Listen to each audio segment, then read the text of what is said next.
Hey guys, Cammie here. Today I've got something a little bit different. I'm talking to my Team Fordzilla teammate Jack Ashton about his recent Formula E eSport appearance, which was streamed on Formula E's official YouTube channel to over 50,000 people in support of UNICEF. Enjoy. So Jack, it looked like you had some luck on your side in that Formula E race. Can you talk us through some of those last moments where you managed to get 10th position?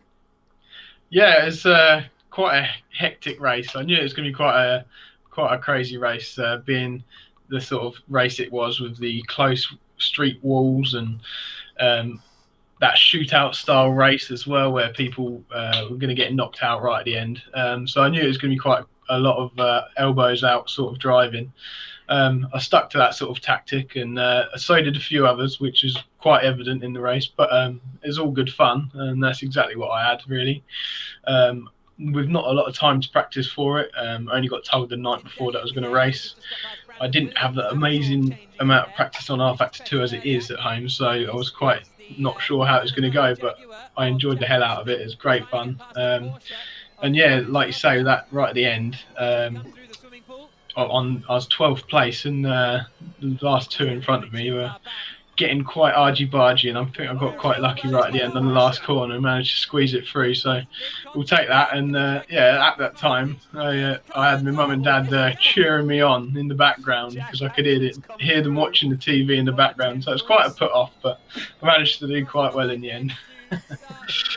I mean, as a sim racer myself as well, say we're both part of Fordzilla, I've not driven a Formula E car, so for me, I'm listening to the revs of the engine and going through the gears. But obviously, it's very different with Formula E. How was that adapting? Super hard work. I didn't know how to drive it at all when I first got in it. There's a couple of tricks with you don't even rev the thing, and you have to short shift it, and next thing you know, you've got more power. So it's very confusing to drive. It's almost like you got to granny the first gear, and then once you're in the second gear, that's it. It's only two gears anyway, so it makes it really confusing to drive. Oh, that's Uh, interesting because yeah, Forza Motorsport give it six gears. very interesting. Okay, Yeah, so yeah, only two gears. it's the first time I've ever driven it, but apparently so. Yeah, I've been told that these are the Gen 2 cars, and the Gen 1s had three gears, but this one has two. But yeah, I didn't know that anyway. But the first time I found out was when I kept pressing the up button on my shifter, and it wasn't actually doing anything. But no, yeah. Once I started to grasp it, it was a very odd car to drive for sure. But you pick the tricks up after a good amount of laps. I think I probably put in, with the short lap it was in general anyway, I must have put in about almost 200 laps. So a minute a lap, just under. So um, I did try and get as much practice as possible, being as a short period of time. I would have wanted a lot more practice with what kind of race it was and how many quick drivers there was in it. But yeah, I think I got to grips with the car in the end. It was definitely quite a hard task, but definitely really oversteery, and I was learning a lot that in hairpins that it wasn't the normal sort of line you'd take. You'd almost chuck the car in and brake as late as possible to get the rear to come around and boot it and spin the wheels to make sure it turns. And then once it's pointed in the right direction, get the traction by lifting out the throttle and then getting on the throttle again. So it's a very weird way to drive. That's the only way I can describe it. But It almost sounds more arcade-like, especially when you think back to old arcade machines when they just had high and low gears. yeah, yeah, like the old Sega Rally. You That's just used it, to yeah. keep it flat and then just turn. But no, it wasn't quite like that. But yeah, no, it was very interesting way to drive. Definitely quite different. So there were a lot of recognisable names in the race. Did you have a particular rival in mind that you really, set out to beat them? Um, there's a few names in there that obviously I'd love to beat, but my main goal coming into the race was looking at it was the two influencers, which was Jimmy Broadbent and Steve Brown, which is Super GT. They're both recognised as obviously good racers, and they definitely are quite quick on the track. So I knew that I had a good hard task, but at the same time, they're not the best of the best. They're not like the absolute best pros in the world. So they were definitely my first goal. If I could beat them, I know I got a nice bit of pace advantage myself. So obviously the next goal after that was some of the pros that was in there. But I tried my hardest. I thought I did quite well, but we'll see You next did time. do very well. How did Ford react afterwards? Yeah, they're really happy. I mean, I think they're more confused with the fact how I managed to get the drive, which was quite lucky. And they I've just sort of sprung the news upon them, and they were like, "Oh wow, you're in this really big race." But yeah, they obviously really happy with the fact that I managed to pull a 10th out of the bag with minimal practice and use of the game, really. So I was So quite how happy. were you? So how were you approached for the game? Um, Very minimal at home, which is my problem. At home, I only use VR. Um, Here it is. So R Factor 2 is not the best game to run on VR. It's really grainy, and I haven't quite got to grips with it using it. And my steering wheel, I have can't quite get it set up quite well. It's just not as comfortable as I am in iRacing. Okay. But I used to go to a simulator venue that's local to me in Milton Keynes, called Simply Race. Nice little plug there, but um, then they've got loads of linked simulators in an area, 15 simulators. I think there's more now, and they do loads of esports events there in house, and that's where I started sim racing. And how I got into sim racing was that place, and they run R Factor 2, and I used to go there. I used to go there for about 2 years before I actually got a simulator at home. But obviously I used to just do all the events and stuff that they used to run. We used to do endurance events and 24-hour events and stuff there. It's great stuff. But so that's where I started. That's where I started from, which was R Factor 2. So it was my first invitation into sim racing. So when I first Invitation. started, yeah. Oh, so you didn't have to apply. They found you. Well, no, I it's just a venue, so I just turned up as No, a. the Formula E.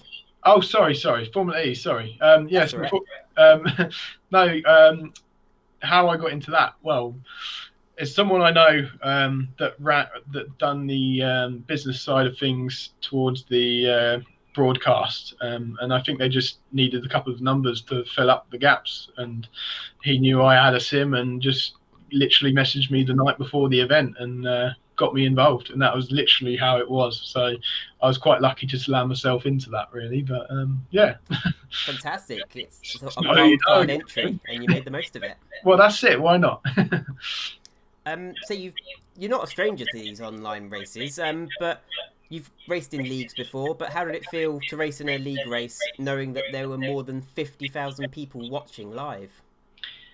That it's interesting you say it. It never really crossed my mind. Now you say it, but yeah, now you say it, it's really scary. But when you're racing, that I guess you mentally block that out and just concentrate on what you've got to do at the time. I mean, the only one thing that was hard to block out was my mum and dad screaming in the other room that I could hear. But that's the only off putter thing today. But yeah, that certainly it didn't cross my mind until you just mentioned it. So yeah, it's not something that I try and think about.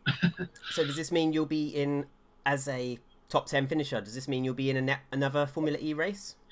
It doesn't. It was only a guest invite for that round. For the rest of the series, you have to qualify for.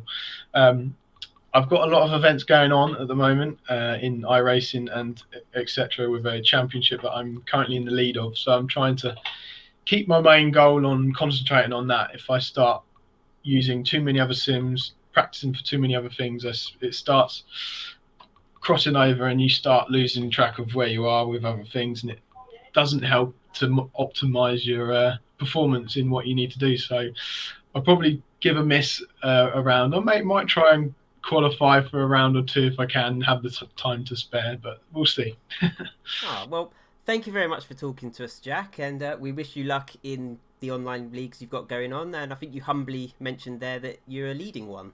Yeah, so the Sim Racing World GT Pro Championship on iRacing. It's quite a nice league that's been set up for a while. It's been streamed on the iRacing Esports Network, so it's quite quite a big sort of deal. First few rounds were really challenging, but I managed to get quite a few wins these last few rounds, and I'm leading the championship by quite a nice little healthy lead at the moment. So if I can sort of keep up a few top 5 finishes, I'm hoping that will be enough to get the win.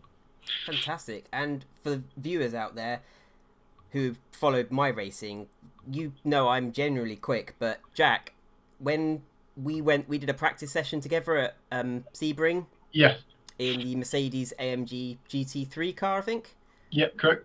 Jack was about 2.5, maybe 3 seconds quicker than me, and he was just finding time that didn't seem to exist for me. But yeah, there's a real difference between good, great, and then getting to your Schumachers and Ayrton Sennas. There's always brackets to everything. I'm always aiming for higher.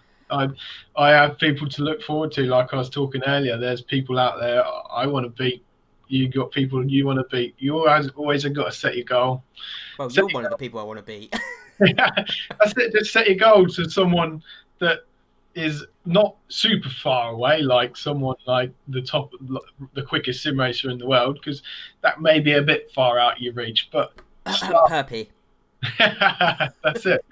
So just start with someone that's closer to you. Try and get on the back of them. That's my main thought process with racing. If I can try and find a target and find the pace to catch onto them and start beating them, and then work on the next target.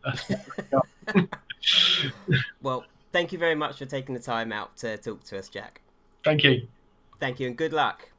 Thank you very much.